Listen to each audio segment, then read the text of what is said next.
నమస్తే అన్న అందరికీ నమస్కారం. కువైట్లోని ప్రవాసుల కోసం public authority for man power కొత్త రూల్ను తీసుకువచ్చిన విషయం అందరికీ తెలిసిందే.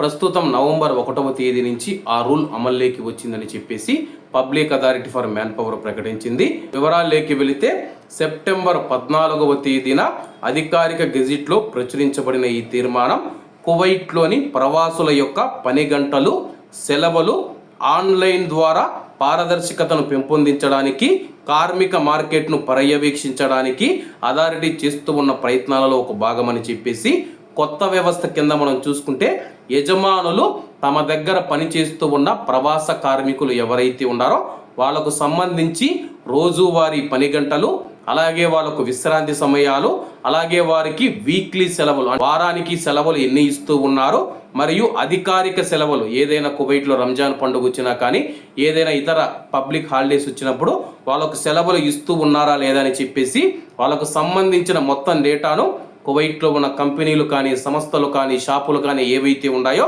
అన్నీ ఆ యొక్క డేటాను అథారిటీ యొక్క ఎలక్ట్రానిక్ ప్లాట్ఫామ్లోకి నమోదు చేయాలి. అలాగే మీరు నమోదు చేసిన తర్వాత అది ఒక ప్రింట్అవుట్ తీసి మీ యొక్క కంపెనీలో కానీ ప్రవాసులు పనిచేసే చోట అందరికీ కనిపించే విధంగా ఆ జాబితాను ప్రదర్శించాలని చెప్పేసి, ఎందుకంటే కానీ మీరు ప్రవాసుల చేత రోజుకు ఎన్ని గంటలు పనిచేస్తూ ఉన్నారో వాళ్ళకు కూడా తెలియాలన్నమాట.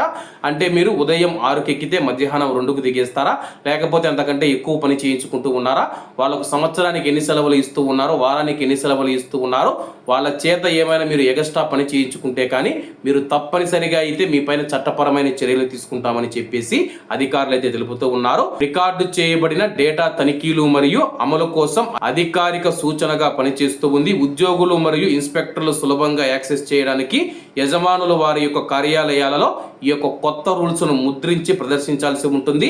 ఇప్పుడు ఆన్లైన్ ద్వారా నిబంధనలు మునుపటి మాదిరిగా కాగితపు ఆధారిత వ్యవస్థను భర్తీ చేస్తాయని చెప్పేసి కొన్ని అవసరాలను పాటించడంలో విఫలమైతే ప్రైవేటు రంగ కార్మికులకు సంబంధించి 2010 చట్టం నెంబర్ 6 ప్రకారం యజమాని ఫైల్ను పాక్షికంగా లేదా పూర్తిగా సస్పెండ్ చేయడంతో సహా జరిమానాలు విధించవచ్చు. చట్టబద్ధమైన మరియు పారదర్శకమైన పని వాతావరణాన్ని ప్రవాసులకు కల్పించడానికి మరియు నిబంధనలకు అనుగుణంగా ఉండేలా చూసుకోవడానికి యజమానులకు తమ రికార్డులను వెంటనే అప్డేట్ చేయాలని చెప్పేసి public authority for man power కోరింది. కాబట్టి అందరూ బాగుండాలి, అందులో మనం ఉండాలి. అందరికీ నమస్తే అన్న, జై హింద్.